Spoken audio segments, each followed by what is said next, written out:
bahkan nanti ketika mereka dewasa, ya sesuatu yang sifatnya ya kalau bisa kita katakan ya semacam chip atau sesuatu yang organik ini nanti akan berfungsi atau bergerak pada saatnya nanti untuk kemudian menjaga anak-anak kita. Ini ma'asyiral muslimin wa zumratal mu'minin yang bisa kami sampaikan, sebuah pertanyaan mengapa anak-anak kita harus menghafalkan sejak ini. Itu adalah kewajiban kita sebagai orang tua. Kemudian yang kedua, keutamaan-keutamaan yang begitu banyak, begitu dahsyat.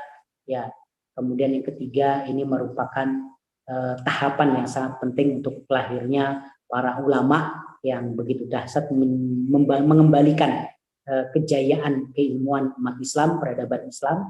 Kemudian juga ini merupakan jalan bagi Nahdlatul Ummah atau Shahwah Islamiyah, dan bisa kita rasakan menjamurnya pondok-pondok tahfidzul Quran, kutab-kutab, halaqah-halaqah tahfidzul Quran, di mana sekarang semarak orang-orang menghafal Quran.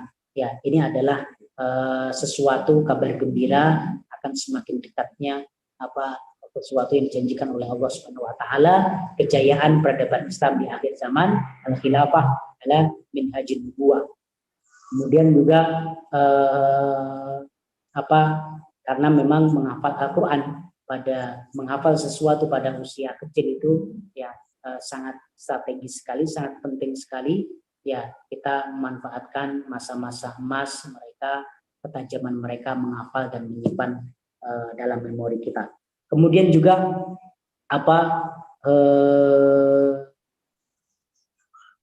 bagaimana interaksi dengan Al-Quran, ta'amul ma'al Quran itu ada prioritas, ya, dan prioritas macam-macamnya itu akan disesuaikan dengan usia.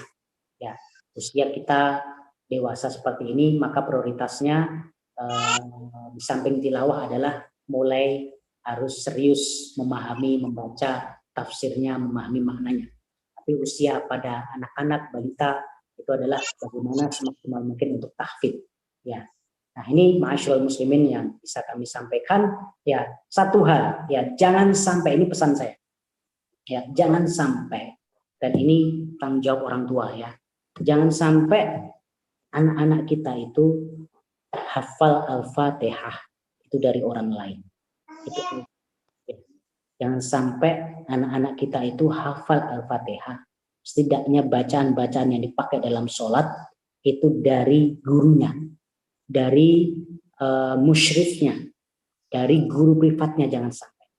Ya, setidaknya kalau kita tidak bisa membuat anak kita itu hafal Al-Quran 30 juz, kita harus pastikan bahwasanya mereka hafal Al-Fatihah itu adalah dari kita, yang mentalkin kita, yang perbaiki bacaan kita. Ya, karena itu kerugian yang luar biasa kalau amal jariahnya itu diterima oleh orang lain. Ya, pahala jariahnya itu diterima oleh guru-guru privat. Ya, pahala jariahnya itu yang mendapatkan adalah guru-guru prakutab, orang tua. Ya, anak Al-Fatihah ini akan dibaca oleh anak kita setiap sholat, ya, satu hari berapa kali, ya. Ya, terus menerus mereka bacakan, dan kalau yang mengajarkan pertama kali, ya, membuat mereka hafal pertama kali adalah kita para orang tua, tentu kitalah yang akan menikmati pahala jariahnya. Kemudian kalaupun tidak bisa kita menjadikan anak kita hufadzul Quran Karim secara mandiri, ya penting untuk kemudian memasrahkan kepada lembaga-lembaga yang memang mempunyai kafaah, mempunyai kemampuan untuk melakukan itu. Ya, seperti Ruhaima ini yang insya Allah kita percaya bisa salah satunya mewujudkan itu, meskipun belum bisa 30 juz, tapi ya sebagai awalan sudah sangat bagus. Kemudian nanti bisa lanjut kepada jenjang berikutnya. Ya, kemudian juga penting, satu hal penting yaitu bagaimana sering memperdengarkan Al-Quranul Karim kepada anak-anak kita. Ada sebuah cerita ya di Arab Saudi, orang tua yang sangat biasa, bukan seorang ulama, bukan kalangan terdidik, bukan juga hafidhul Quran, tetapi ya hampir semua anaknya ya, itu hafal Al-Quran lancar 30 juz sejak kecil. Ketika ditanya, kok bisa Pak? Kiat-kiat apa yang Anda lakukan? Ya, mudah. Dia sejak kecil itu selalu nyetel murotal. Ya, nyetel murotal di rumahnya, nyetel murotal di kamar anaknya, bahkan ketika anaknya tidur. Ya, nyetel murotal. Dari juz 1, selesai juz 1 masuk ke juz 2, juz 3, juz 4, ya seterusnya sampai selesai 30 juz. Habis itu balik lagi seperti itu. Ya. Disetelin aja murotal. Ya, tentu kita di rumah ada tape, ada MP3, ada HP, ya isinya bisa 30 juz, ya. Disetelin aja saat anak tidur, disetelin, ya. Selesai juz 1 lanjut juz 2 dan juz 3. Berapa kali itu dalam usia itu terdengar kepada anak kita. Bahkan pengaruh itu begitu dahsyat, ya meskipun anak kita sedang tidur, ya. Bahkan kalau kita pertimbangkan atau kita baca dalam beberapa tesis yang ada, justru ketika anak tidur itu ya masa-masa merekam yang kuat, bukan hanya masuk kepada pikiran tapi masuk sampai kepada ya. Maka itu kita penting sekali kita setelin murotal, ya. Hingga kemudian ketika anak-anak kita ini seperti Bapak tadi sudah terbiasa di setelin murotal, ketika kemudian kita masukkan kepada halakoh Quran, ya, pesantren Al-Quran, itu sudah sangat mudah sekali dia membaca atau menghafal Al-Quran. Ya, karena apa? Bacaan-bacaan itu sudah terbiasa, terngiang-ngiang dia dengarkan setiap hari, ya, baik dalam terjaga ataupun saat tidur. Ya, kemudian ketika waktunya dia menghafal serius sangat mudah. Dan ini kunci keberhasilan dari Bapak tersebut yang bukan seorang alim, bukan seorang pendidik, bahkan bukan seorang hafizul Quran. Demikian, ma'asyiral muslimin wa zumratal mu'minin, mudah-mudahan Allah Subhanahu wa taala senantiasa kan kekuatan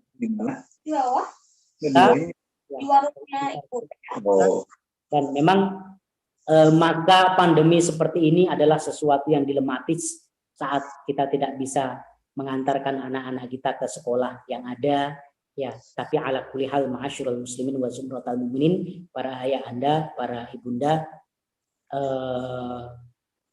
ini semua pandemi ini adalah tarbiyah dari Allah Subhanahu wa taala. Ya, ini adalah pelajaran bagi kita terutama para orang tua. Sebenarnya kitalah yang paling bertanggung jawab untuk mendidik anak kita. Ya, bukan pesantren, bukan kutab, bukan prakutab, tapi kitalah para orang tua kita. Maka disebutkan fa'abawahu. Ya, maka kedua anaknya, bukan famahaduhu.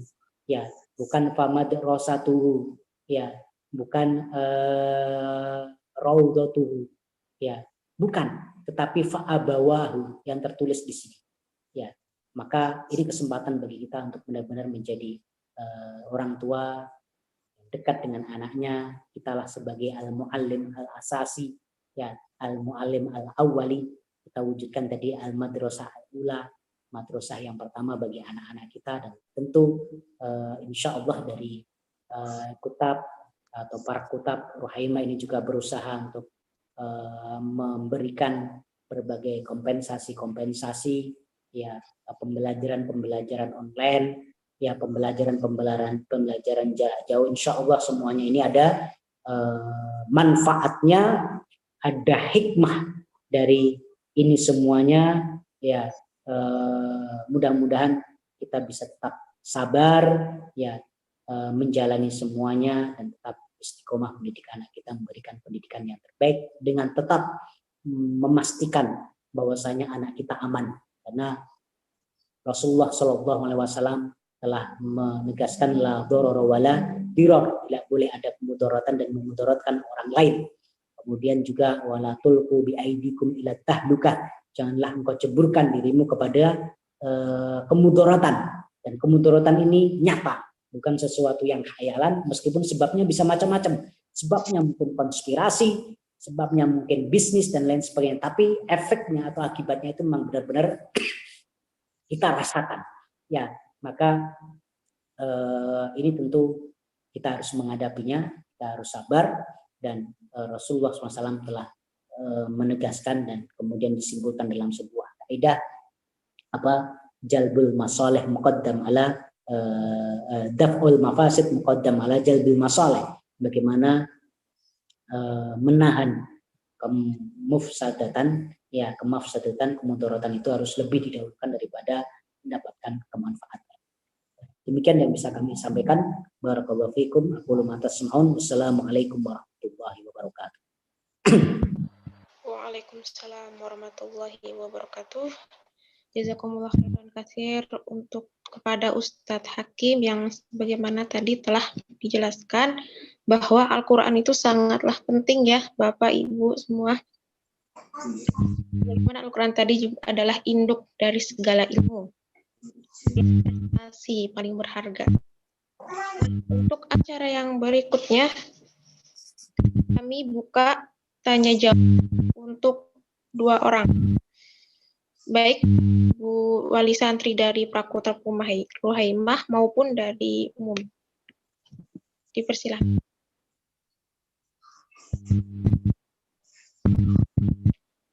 Ada yang mau bertanya Bapak Ibu?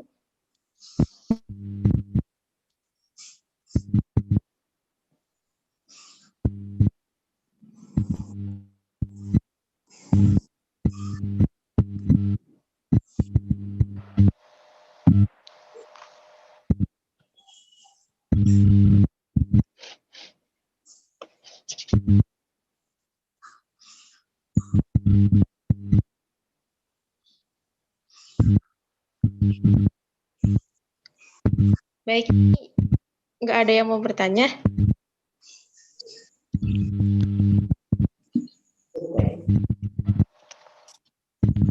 Sudah paham sih apa gimana ini? Udah ya di pertanyaan Bapak Ibu dari Wali Santri Ruhaimah atau dari umum. Boleh silakan bertanya. Mumpung kita langsung belajar dari ustadznya yang Masya Allah pengalamannya, Masya Allah ilmunya.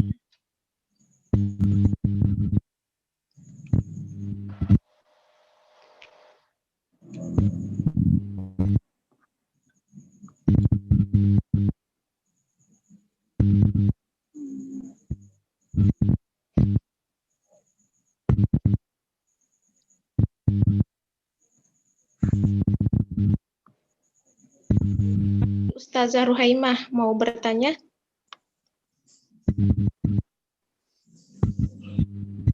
Silakan Ustazah. Kalau mau bertanya. Ini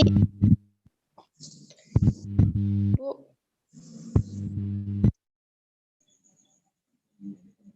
Nah.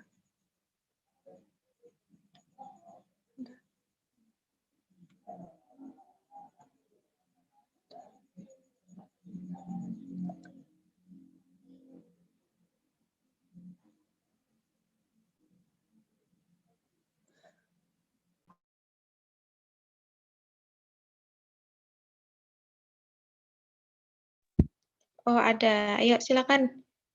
Ada yang mau bertanya?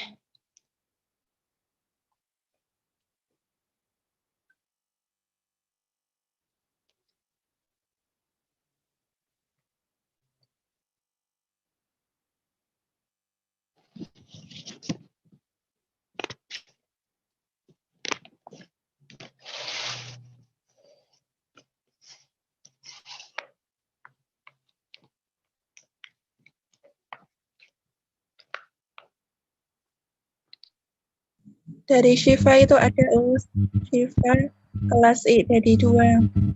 Bisa dinyalakan ya untuk mood-nya itu. Untuk audionya bisa dinyalakan kalau mau bertanya.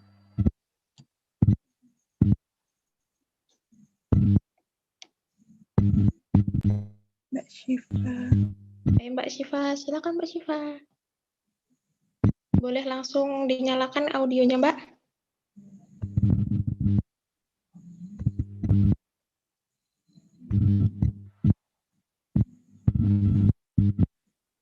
Ya, ini untuk ya.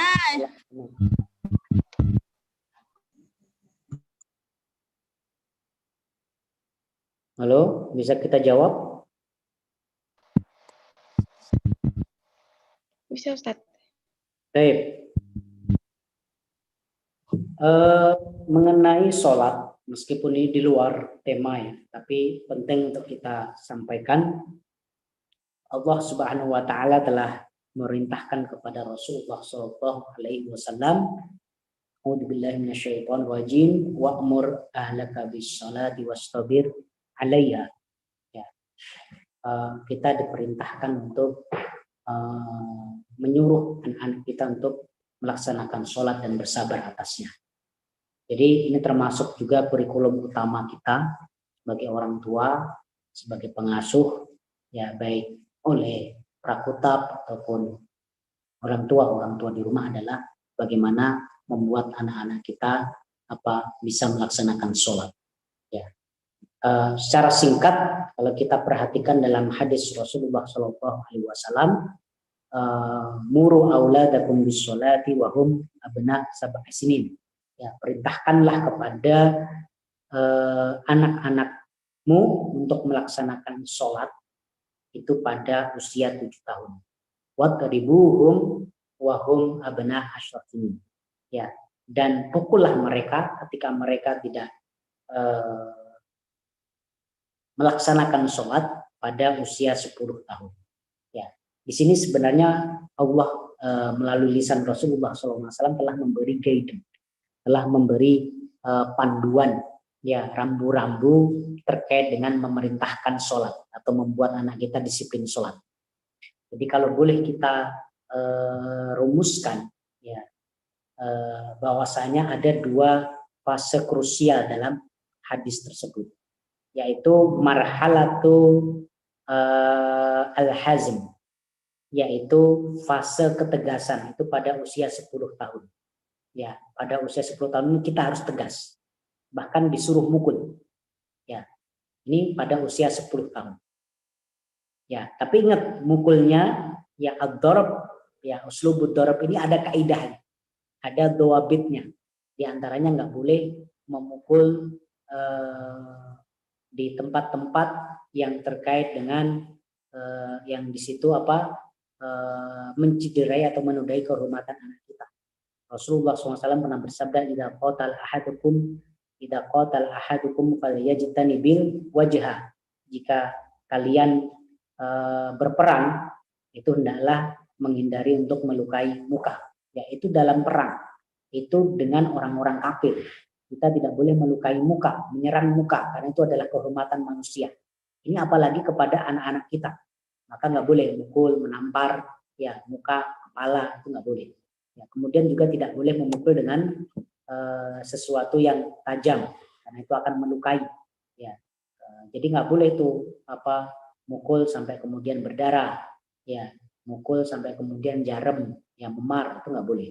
Kemudian nggak boleh sampai kemudian memukul yang memungkinkan untuk mematikan, tidak boleh memukul lebih dari 10 pukulan, ya karena itu masuknya dalam hudud nanti.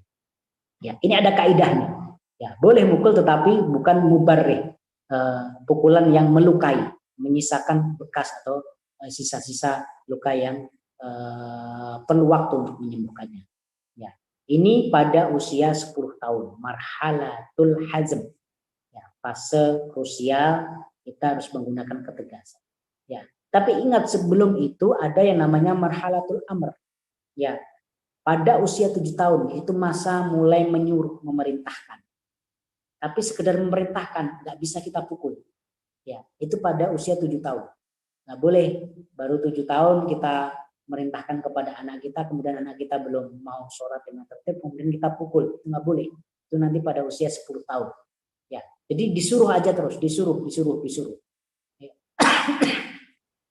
Ini masa marhalatul amr. Nah, sebelum marhalatul amr atau fase memerintahkan ini, ya sangat penting untuk didahului dengan marhalatul ta'lim wa tafhim, yaitu fase mengajarkan dan memahamkan. Jadi nggak bisa dong kita nyuruh anak-anak kita melaksanakan sholat pada usia 7 tahun, tapi anak-anak kita belum bisa sholat. Jadi sebelum 7 tahun itu seharusnya anak kita itu sudah siap, ya sudah bisa untuk sholat. Jadi ketika waktunya nyuruh itu memang mereka sudah bisa melakukannya. Maka penting sebelum usia 7 tahun itu sudah didahului dengan marhalat taklim wa tafhim, disampaikan tentang urgensi sholat, keutamaan sholat, ya kaifiyah sholat, tata cara sholat yang benar sesuai sunnah Rasulullah SAW. Ya, sebelum itu lagi sangat penting untuk kita dahului dengan yang namanya marhalatut tahdib, ya, fase membuat anak kita itu senang untuk melaksanakan sholat, ya, dengan berbagai cara, ya, dibiasakan diajak ke masjid, ya, kemudian diiming-imingi, ya, yaitu menggunakan metode tarhib wa tarhib, ya, diimingi, dimotivasi, atau dengan uslubut thawab, ya, dengan diberi hadiah kalau dia tertib melaksanakan sholat, ya, pada masa itu. Jadi membuat mereka itu senang dengan sholat, baik itu dengan pembiasaan ataupun dengan iming-iming dan lain sebagainya, itu boleh. Atau disampaikan juga sesuatu yang indah, sesuatu yang baik tentang sholat, ya. Jadi ini Bapak Ibu sekalian, ya, untuk kemudian mendisiplinkan anak kita sholat, dan tentu kedisiplinan itu perlu contoh, ya. Kita perlu menggunakan uslubul qudwah, metode keteladanan, ya. Kalau orang tuanya nggak disiplin, maka jangan harap anaknya disiplin. Kalau bapaknya sudah dengar adzan kemudian masih melakukan pekerjaannya atau masih terlelap dengan tidurnya, nggak segera bangun, ya jangan harap anaknya akan melakukan yang serupa, ya.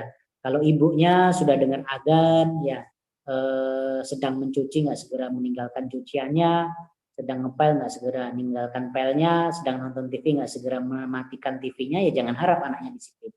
Maka perlu qudwah.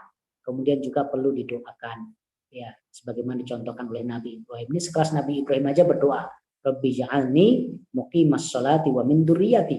Ya Allah, jadikanlah aku dan anak keturunanku adalah para penegak sholat. Demikian Ibunda, Ayahanda, yang bisa kita jawab dari pertanyaan yang ada. Barakallahu fikum.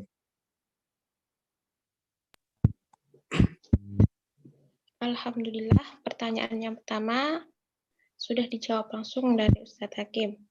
Nah, baik, di sini banyak sekali yang bertanya, tapi karena dibatasin hanya dengan 2 pertanyaan,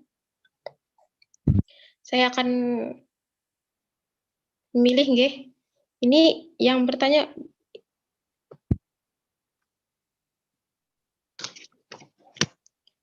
baik Ustadz, ini ada yang bertanya, bagaimana cara mengatasi rasa bosan pada anak ketika menghafal Al-Quran?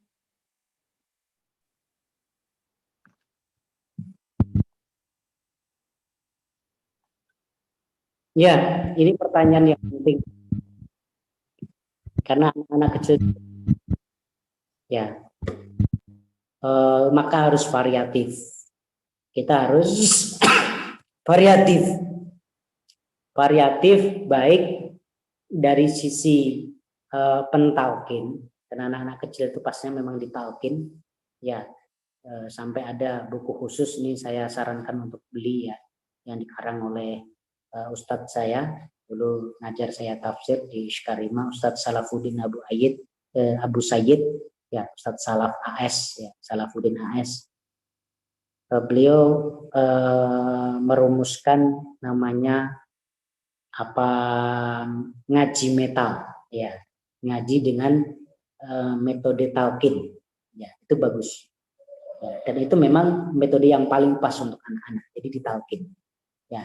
Tapi namanya mentalqin itu kadang membosankan, ya, bagi anak-anak kita membosankan, maka harus variatif, ya, baik variatif dalam siapa yang mentalqin, sesekali ayahnya, sekali-kali ibunya, sekali anaknya, sekali ustadznya, ustadzahnya, atau orang lain, ya, itu penting untuk divariasi biar tidak bosan. Kemudian juga apa yang ditalkinkan, ya, itu perlu divariasi, sekali mentalkinkan bacaan-bacaan Al-Quran, sekali mentalkinkan hadis-hadis yang penting untuk dihafal buat anak-anak, sekali mentalkinkan doa-doa harian. Itu menjadi variasi yang kemudian tidak membuat anak kita bosan. Kemudian juga variasi tempat itu penting, ya, sesekali kita di rumah, sekali di masjid, ya sesekali bersama kalau di Masjid Nabawi itu memang luar biasa ya, nikmat sekali. Bisa ada banyak halakoh anak kecil, terutama yang bagian saya kiri ya, yang arah ke Baki itu, ya di situ masya Allah ya. Kalau kita bawa anak saya Hishma itu, kalau di situ lihat yang lainnya pada ngaji, pada sibuk setoran, anak-anak kecil gitu ya, itu dia juga terbawa semangat gitu. Nah, ini penting untuk kita hadirkan nanti kalau sudah selesai masa pandemi ya. Jadi melihat anak lain semangat itu, jadi dia juga ikut-ikutan. Nah, kalau sekarang sering kita bukakan YouTube, ya kita lihatkan anak-anak kecil, ya dia sudah pinter sekian surat, ya itu motivasi bagi dia. Ya, kemudian juga penting untuk kita menggunakan berbagai uslub, tadi salah satunya uslub tawab ya, dengan iming-iming, ada reward ya, atau target dengan motivasi, nanti kita janjikan ini itu ya, itu penting ya. Jadi intinya memang perlu tanwih, karena anak kecil itu mudah bosan ya. Mungkin itu. Ada lagi pertanyaan yang lain? Ada ini pertanyaan yang sangat bagus ya, dan terjadi bagaimana itu yang paling dan belajar Iqra untuk anak yang cenderung memiliki kecerdasan kinestetik yang sering banyak gerak ya. Ya ini bukan hanya anak yang banyak gerak ya, mayoritas anak-anak ya, meskipun tidak semuanya, hampir semuanya seperti itu. Apalagi yang memang punya tadi kecerdasan khusus tadi ya, apalagi yang hiperaktif apalagi. Nah ini memang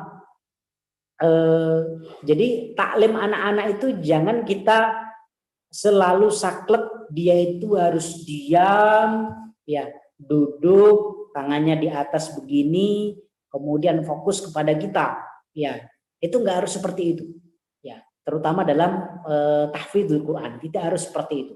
Tahfidzul Quran itu tetap bisa kita laksanakan bahkan ketika anak itu sedang bermain ya, sambil melakukan apa itu bisa, dan dia menyerap ya, dia menyerap itu, jangan dikira itu nggak masuk, enggak ya, saat sambil dia bermain, sambil dia makan ya, kita perdengarkan, nanti kita ulang lagi ya. Itu kadang kita gini, orang tua itu seringkali ya, ini juga saya rasakan, ketika kita sampaikan, kita bacakan satu ayat ya, itu seolah-olah anak kita nggak nyambung, tapi nanti di lain waktu ternyata kok dia udah hafal gitu. Jadi itu saking dahsyatnya merekam dia, bahkan kelihatannya dia nggak masuk, tapi sebenarnya ya otaknya itu merekam. Ya, jadi tetap aja jalan. Dia sambil gerak, sambil ini nggak masalah, bahkan sambil main pun nggak masalah. Tetap dibacakan, tetap ditalkin. Ya, ini yang bisa kita lakukan. Kemudian tentu bisa dipadukan dengan berbagai teknik-teknik khusus, ya berdasarkan pada riset-riset ilmu psikologi terkait anak yang mempunyai kecerdasan kinestetik. Pertanyaan berikutnya, mohon maaf singkat-singkat aja ya. Ustadz, manakah yang lebih penting ketika mengajarkan hafalan ke anak, memperbaiki bacaan dulu atau hafalan sambil memperbaiki bacaan? Ya. Kalau menurut saya penting untuk menghafalkan kepada anak itu bacaan yang benar. Ya, bacaan benar, bacaan yang benar. Ya, karena ini soal masalahnya hafalan. Apalagi hafalan sejak kecil, ini kuat direkam. Kalau anak itu menghafal sesuatu yang salah, itu nanti akan susah diperbaiki. Ya. Ya, jadi sekali lagi, kalau kita menghafalkan kepada anak atau anak itu menghafal sesuatu yang salah, kemudian tidak segera diperbaiki, ya itu nanti akan semakin sulit kita perbaiki karena dia merekam sesuatu yang salah padahal rekamannya lagi kuat-kuatnya ya. Maka kalau kita ketahui slogannya Qiroati itu ya, siapa Mbah Dahlan itu ya, dengan tegas ajarkanlah Al-Quran yang benar Ya, ajarkanlah membaca Quran yang benar, karena yang benar itu mudah. Ya, jadi insya Allah mudah diperbaiki, mudah, apalagi masa anak-anak. Ya, seringkali kita terlalu toleran dalam kesalahan anak kita. Ya, padahal sebenarnya mudah diperbaiki, itu mudah. Tinggal kita telaten sedikit itu mudah diperbaiki. Ya, pengucapan huruf yang salah, ya, tajwid yang salah, ya itu sebenarnya mudah diperbaiki, apalagi ke anak-anak. Anak-anak itu cepat kok, ya. Ya, jangan sampai kemudian mereka menghafal sesuatu yang salah. Kalau sudah terlanjur menghafal sesuatu yang salah, nanti akan susah. Ya, apalagi saat-saat merekam yang kuat. Ya, tentu memperbaiki bacaan itu tidak harus dengan sesuatu yang sifatnya teoritik, ya, teoritis, ya. Karena belajar tajwid secara teori itu hukumnya wajib kifayah. Yang wajib fardu ain itu adalah mempraktekkan ilmu itu. Jadi nggak perlu anak-anak itu paham ini idgham biguna, idgham bilaguna, ya, nun mati ketemu mim itu adalah idgham biguna. Ya, teorinya seperti itu nggak harus, ya, nggak harus, dan jangan kesalahan dulu. Ya, tapi cukup ketika nun mati ketemu mim harus berdengong, itu sudah cukup. Ya, mat tabi'i 2 harokat, dia bisa membacanya 2 harokat sudah cukup, dan harus mengetahui bahwasanya itu mat tabi'i. Ya, begitu ya. Jadi menurut saya jangan sampai kita mentahfidz atau menghafalkan kepada anak itu bacaan yang salah. Ya, maka penting mentalkinkannya juga dengan yang benar, ya. Kemudian kita perdengarkan juga tilawah yang benar, ya. Kemudian kalau salah segera diperbaiki, jangan sampai anak-anak itu menghafal sesuatu yang salah. Pertanyaan berikutnya, masih boleh enggak ini Mbak? Atau sudah jam 10 nih?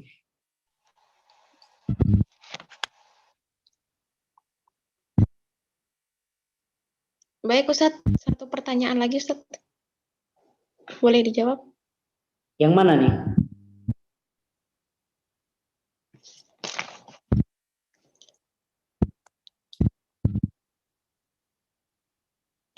Kalau untuk anak yang model visual, gimana Ustadz? Karena dia mudah pecah fokusnya jika banyak gerak atau melakukan yang lain. Ya,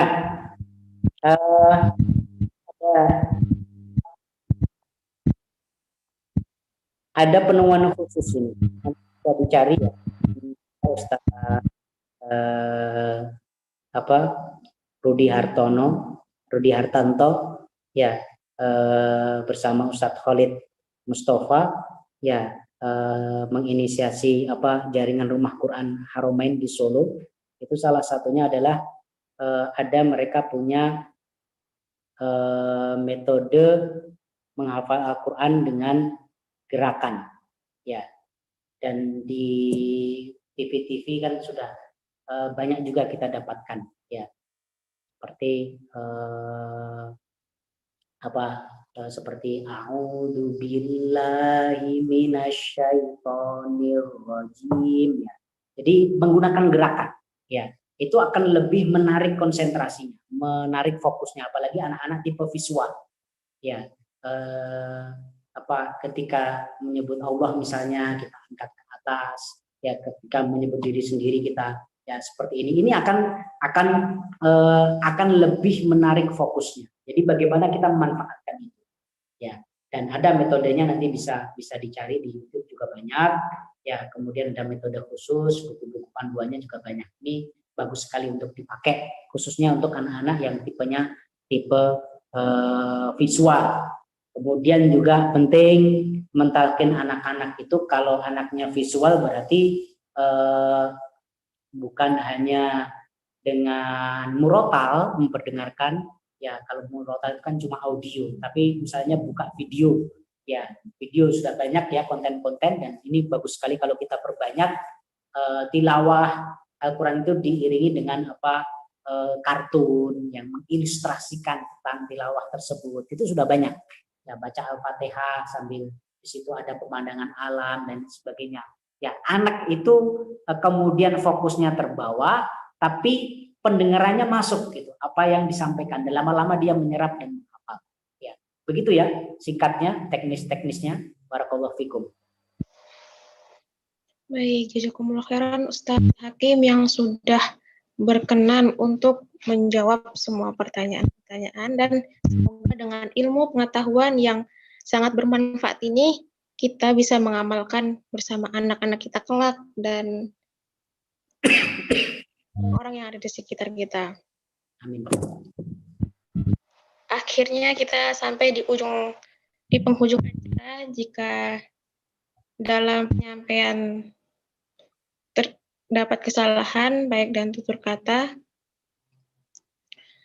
terima kasih buat teman-teman Prakurta Puhaimah, Ibu Bapak Wali Santri, dan Ibu Bapak yang dari luar juga. Jazakumullah khairan kasir.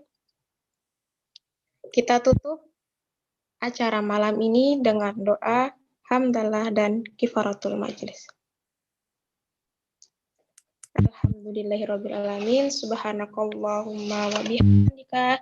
Asyhadu an la ilaha illa anta astaghfiruka wa atubu ilaik. Wassalamualaikum warahmatullahi wabarakatuh. Waalaikumsalam warahmatullahi wabarakatuh. Mohon izin barakallahu fikum kepada para asatidzah Prakurta Puhaimah dan Qurani, segenap para ibunda,